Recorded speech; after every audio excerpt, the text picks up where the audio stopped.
ஒரு மகிழ்ச்சியான செய்தி. இதயம் நல்லெண்ணெயின் விலை லிட்டருக்கு ரூபாய் 105 குறைஞ்சிருக்கு. செப்டம்பர் 2023ல 1 லிட்டர் இதயம் நல்லெண்ணெயின் அதிகபட்ச விலை ரூபாய் 503. ஆனா இப்ப 1 லிட்டர் இதயம் நல்லெண்ணெயின் விலை ரூபாய் 398 மட்டும்தான் தமிழ்நாட்டுல. அப்ப இனிமே எல்லாரும் இதயம் நல்லெண்ணெய் வாங்கலாம் இல்ல? வணக்கம். செய்தி சுருக்கம். அதிமுக செயற்குழு கூட்டத்தில் 16 தீர்மானங்கள் நிறைவேற்றம். 2026 சட்டசபை தேர்தலில் அதிமுக பாஜக கூட்டணி உறுதியான நிலையில் சென்னை ராயப்பேட்டையில் உள்ள அதிமுக தலைமை அலுவலகத்தில் அதிமுக செயற்குழு கூட்டம் நடந்தது. அவைத் தலைவர் தமிழ்மகன் உசேன் தலைமை தாங்கினார். கட்சியின் பொதுச் செயலாளர் எடப்பாடி பழனிசாமி முன்னிலை வகித்தார். மாநில நிர்வாகிகள் KP முனுசாமி, நத்தம் விஸ்வநாதன், திண்டுக்கல் சீனிவாசன், SP வேலுமணி உள்பட 375 செயற்குழு உறுப்பினர்கள் கலந்து கொண்டனர். கூட்டத்தில் முன்னாள் அமைச்சர் செங்கோட்டையனும் பங்கேற்றார். இதில் மக்களிடம் நாடகமாடும் திமுக அரசுக்கு கண்டனம். நீட் விவகாரத்தில் இனியும் ஏமாற்றாமல் திமுக தலைவர் மக்களிடம் பகிரங்க மன்னிப்பு கேட்க வேண்டும். 525 வாக்குறுதி அளித்துவிட்டு அதனை நிறைவேற்றாமல் தவறான தகவல் பரப்பும் திமுகவுக்கு எதிர்ப்பு என 16 தீர்மானங்கள் நிறைவேற்றப்பட்டன. மத்திய அரசு மக்கள் தொகை கணக்கெடுப்பின் போது சாதிவாரி கணக்கெடுப்பு நடத்தப்படும் என அறிவித்ததற்கு இச்செயற்குழுவில் மிகுந்த மகிழ்ச்சியுடன் வரவேற்பளிக்கப்பட்டது. அரசியல் லாபம் தேடும் திமுக ஜாதியை பற்றி பேசக்கூடாது. நிர்மலா கண்டனம். தமிழகத்தில் சமத்துவத்தை கொண்டுவர வேண்டும், அனைத்திலும் அரசியல் ரீதியாக லாபத்தை தேட முயற்சி செய்யக்கூடாது என மத்திய நிதியமைச்சர் நிர்மலா சீதாராமன் சொன்னார். இன் பிரின்சிபல் அப்ரூவல் நாங்க கேபினெட்ல கொடுத்திருக்கு. ஆனா அது எங்களுடைய வெற்றி எப்படின்னு சொன்னா ஜாதியை பத்தி பேசவே கூடாது டிஎம்கேல. அதனால எல்லாத்துலயும் அரசியல் ரீதியா லாபத்தை தேடுறதுக்கு முயற்சி பண்ணக்கூடாது. தமிழ்நாட்டில் சமத்துவத்தை கொண்டாங்க. சென்சஸ் வரும் எப்படியா இருந்தாலும், அதுல இந்த டேட்டா வரும் எப்படியா இருந்தாலும், எல்லாருக்கும் அந்த டேட்டா வெளிப்படையா உதவுறதுக்கு தான் சென்சஸ் மூலமா எடுக்கிறோம். அதனால இதுல உடனே ஒரு குயுக்தி அதை திருப்பிக்கிட்டு நாங்க போராடினதுனால தான் எங்களுக்கு வந்துச்சுன்னு சொல்ல வேணாம். இன்னைக்கும் நான் தெருவில் போகும்போது போர்டு பாக்குறேங்க, ஜாதி பேருடன் பேரு இந்த தமிழ்நாட்டில் இன்னைக்கும் இருக்குது. ஜாதி விவகாரத்துல இன்னைக்கும் கழிவு, மனித கழிவை குடிநீர்ல சேர்க்கறது இந்த தமிழ்நாட்டில் தான் நடந்திருக்கு. எங்கேயும் நம்ம கொஞ்சம் ஒரு விதமா நாங்க நல்லா முன்னேறிட்டு இருக்கோம், வடக்குல சில ஸ்டேட்ஸை பாருங்க முன்னேறல அப்படின்னு சொல்றாங்களே, அந்த ஸ்டேட்ல கூட இந்த மாதிரி மனித கழிப்பை கொண்டு போய் தண்ணியில குடிக்கிற தண்ணீரை சேர்க்கல. அதனால இந்த விஷயத்துல அரசியல் ரீதியா பார்க்காம இதனால நம்ம அதுல இருந்து வரக்கூடிய டேட்டாவை வச்சுக்கிட்டு பின்தங்கி இருக்கிறவங்களுக்கு எப்படி இன்னும் வாய்ப்புகள் கொடுக்க முடியும்ன்றத பத்தி யோசிக்கணுமே தவிர கொஞ்சம் நாங்க வென்றோம் நீங்க தோத்தோன்ற அந்த பேச்சை கொஞ்சம் விட்டுறணும். நான் ஒவ்வொரு முறையும் பேசிட்டு தான் இருக்கேன், எவ்வளவு நம்ம கொடுக்குறோம் எவ்வளவு கொடுக்கல, எல்லா ஸ்டேட்டுக்கும் எப்படி கொடுத்துருக்கோம். எனக்கு பிரைவேட்டா சில மெம்பர் கிட்ட, அதாவது ஆளுங்கட்சி இங்க இருக்கக்கூடிய ஆளுங்கட்சி கிட்ட இருந்து மெம்பர் கிட்ட இருந்து நான் பேர் எடுக்க விடும்போது அவங்க கிட்ட இருந்து மெசேஜ் வருது, நன்றிங்க வேலை வாய்ப்பு திட்டம் இருக்கு பாருங்க, கிராமப்புற வேலை வாய்ப்பு திட்டம் மன்ரேகா, அதுக்கும் பணம் கொடுத்துருக்கோம். ஓ நன்றி, அந்த பணம் வந்துருச்சு. பிரைவேட்டா எனக்கு நன்றி, பப்ளிக்கா இது நீங்க புரிஞ்சுக்கிட்டா சரிதான். 50 கிலோமீட்டர் சுற்றளவில் இத்தனை சம்பவங்களா? ஸ்டாலினுக்கு எதிராக பொங்கிய அண்ணாமலை. தமிழகத்தில் மக்களின் பாதுகாப்புக்கு எந்த உறுதியும் இல்லை என தமிழக பாஜக முன்னாள் தலைவர் அண்ணாமலை தெரிவித்துள்ளார்.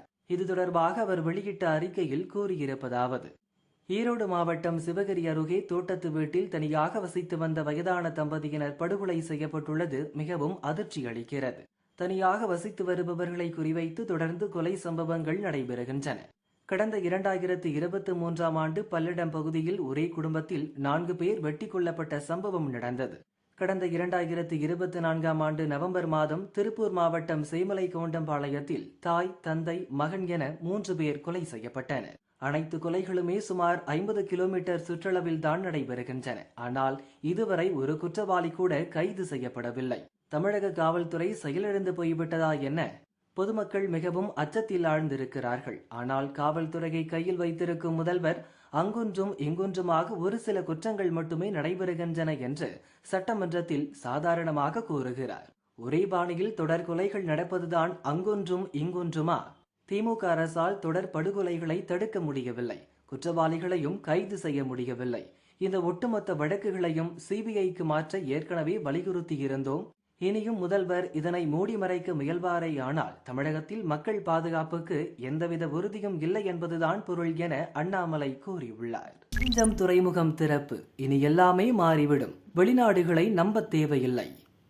கேரளாவின் திருவனந்தபுரத்தில் அதானி நிறுவனத்தால் கட்டப்பட்டுள்ள விழிஞ்சம் சர்வதேச ஆழ்கடல் துறைமுகத்தை பிரதமர் நரேந்திர மோடி திறந்து வைத்தார்.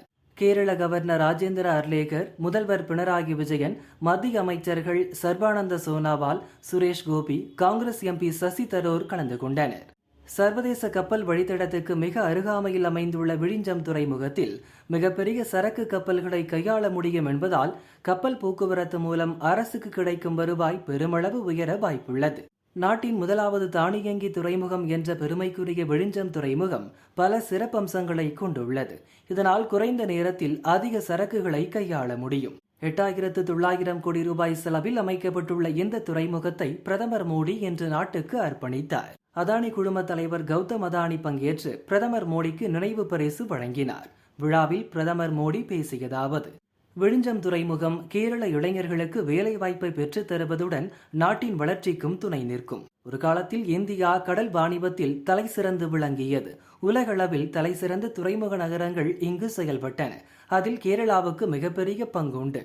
G20 மாநாட்டின் போது இந்தியா, மத்திய கிழக்கு மற்றும் ஐரோப்பிய நாடுகள் இடையே வர்த்தக வழித்தடம் குறித்த ஒப்பந்தம் கையெழுத்தானது. இதன் மூலம் இந்திய கடல்வழி வாணிபத்துறை மிகப்பெரிய வளர்ச்சியை அடையும். இதனால் கேரளாவின் பொருளாதார முன்னேற்றம் வேகமாக இருக்கும். ஒரு பக்கம் பறந்து விரிந்த கடல், மற்றொரு புறம் இயற்கையின் பேரழகு என கேரளாவின் விழிஞ்சம் துறைமுகம் பல வகை வாய்ப்புகளை பெற்றுள்ளது. வெளிநாடுகளிலிருந்து இந்தியாவுக்கு சரக்குகளை ஏற்றி வந்த மிகப்பெரிய கப்பல்கள் இதுவரை வெளிநாட்டு துறைமுகங்களில் நிறுத்தப்பட்டு அங்கிருந்து சரக்குகள் கொண்டு வரப்பட்டன. விழிஞ்சம் துறைமுகத்தால் அந்த நிலை மாறும். இந்தியாவுக்கான கடல் வழி வாணிப வருவாய் 3 மடங்கு அதிகரிக்கும். இனி வெளிநாடுகளை நம்பி இருக்க வேண்டிய அவசியம் கிடையாது. இது வளர்ச்சியின் புதிய ஆரம்பம். கொல்லம் பைபாஸ், ஆலப்புழா பைபாஸ் போன்ற திட்டங்களுடன் கேரளாவுக்கு வந்தே பாரத் ரயில்களும் இயக்கப்படுவதால் கேரளாவின் வளர்ச்சி வேகமெடுத்துள்ளது. கடந்த 10 ஆண்டுகளில் துறைமுகங்கள், துறைமுக நகரங்களின் வளர்ச்சியில் மத்திய அரசு அதிக கவனம் செலுத்தி வந்துள்ளது. அது தொடரும்.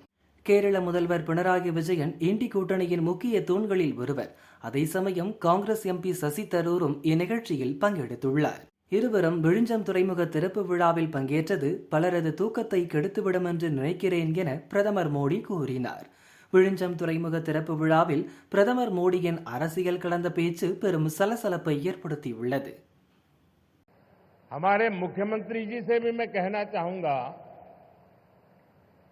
आप तो इंडी अलायंस के बहुत बड़े मजबूत पिलर है. यहां शशि थरूर भी बैठे हैं और आज का ये इवेंट कई लोगों की नींद हराम कर देगा. என் உயிருக்கு அச்சுறுத்தல், மாஜி IAS சகாயம் கடிதம், அரசின் ரிப்ளை என்ன? ஓய்வு பெற்ற IAS அதிகாரி சகாயம் நாமக்கல், மதுரையில் கலெக்டராகவும் தமிழகத்தின் பல துறைகளில் உயர் அதிகாரியாகவும் பணியாற்றியவர். ஹைகோர்ட் உத்தரவுப்படி சட்ட ஆணையராக பணியாற்றி கிரானைட் குவாரிகளில் நடந்த மாபெரும் ஊழலை வெளிக்கொண்டு வந்தார். இது தொடர்பான வழக்கு விசாரணைக்கு சாட்சியம் அளிக்க மதுரை கோர்ட்டில் அவர் ஆஜராகவில்லை. இதுகுறித்து சிறப்பு அரசு வக்கீலுக்கு அவர் அனுப்பியுள்ள கடிதத்தில், பாதுகாப்பு அச்சுறுத்தல் இருப்பதால் மதுரை கோர்ட்டில் ஆஜராக வாய்ப்பில்லை. எனக்கு மாநில அரசு வழங்கி வந்த பாதுகாப்பு விலக்கிக் கொள்ளப்பட்டுவிட்டது. என் உயிருக்கு அச்சுறுத்தல் இருப்பதால் கோர்ட்டில் ஆஜராக இயலாத நிலை இருப்பதை நீதிபதியிடம் சொல்ல வேண்டும். பாதுகாப்பை விலக்கும் முடிவை எடுத்தவர்கள் எனக்கு இருக்கும் அச்சுறுத்தல் பற்றி புரிந்து கொள்ளவில்லை. சமீபத்தில் புதுக்கோட்டையில் நடந்த ஜகபர் அலி கொலை, திருநெல்வேலியில் நடந்த ஜாகிர் ஹுசேன் கொலை ஆகியவற்றையும் சகாயம் கடிதத்தில் சுட்டிக்காட்டியுள்ளார். சட்ட ஆணையராக இருந்தபோது தனக்கு 2 மிரட்டல்கள் வந்தன. தன்னை வெட்டி கனிம சுரங்கத்தில் வீசி விடுவோம் என மிரட்டியதாகவும், இதுகுறித்து தான் புகார் அளித்தும் இதுவரை நடவடிக்கை இல்லை எனவும் சகாயம் தெரிவித்துள்ளார். 2014இல் குவாரிகளில் நடந்த சட்டவிரோத செயல்பாடுகள் பற்றி விசாரிக்க சிறப்பு அதிகாரியாக சகாயம் நியமிக்கப்பட்டார். 1990 முதல் நடந்த குவாரி முறைகேட்டை வெளிச்சத்துக்கு கொண்டு வந்தார். அவர் தாக்கல் செய்த 600 பக்க அறிக்கையின் மூலம் 1 லட்சம் கோடி அளவுக்கு குவாரிகளில் முறைகேடு நடந்திருப்பது அம்பலமானது. சகாயத்துக்கு பாதுகாப்பு வாபஸ் பெறப்பட்டது குறித்து அரசியல் தலைவர்களும் கண்டனம் தெரிவித்தனர். இது தொடர்பாக தமிழக அரசு அளித்துள்ள பதிலில், யாருக்கு பாதுகாப்பு அளிப்பது என்பது குறித்து உளவுத்துறை போலீசுடன் ஆலோசித்து உள்துறை முடிவெடுக்கும். ஓய்வு பெற்ற IAS அதிகாரி சகாயத்திற்கு பாதுகாப்பு அளிப்பது பற்றி பரிசீலனை செய்யப்படும் என்று தெரிவித்துள்ளது. தலைநகரில் கொட்டும் கனமழை, குடும்பத்தில் 4 பேருக்கு பரிதாப முடிவு.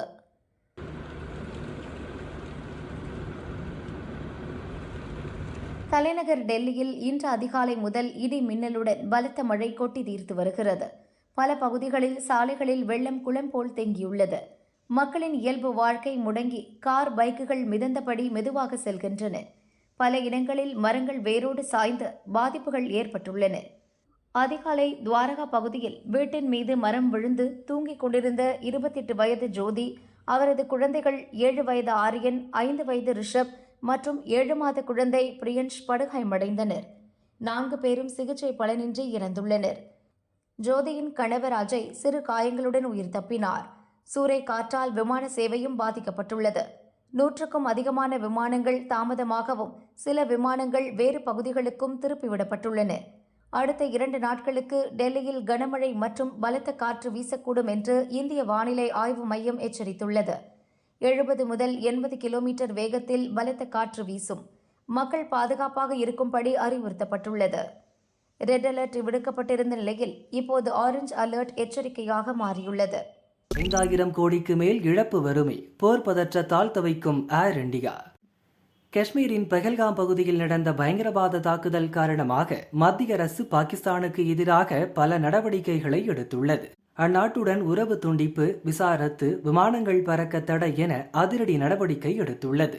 பாகிஸ்தானும் தங்கள் நாட்டு வான்வெளியை பயன்படுத்த இந்திய விமானங்களுக்கு தடை விதித்துள்ளது.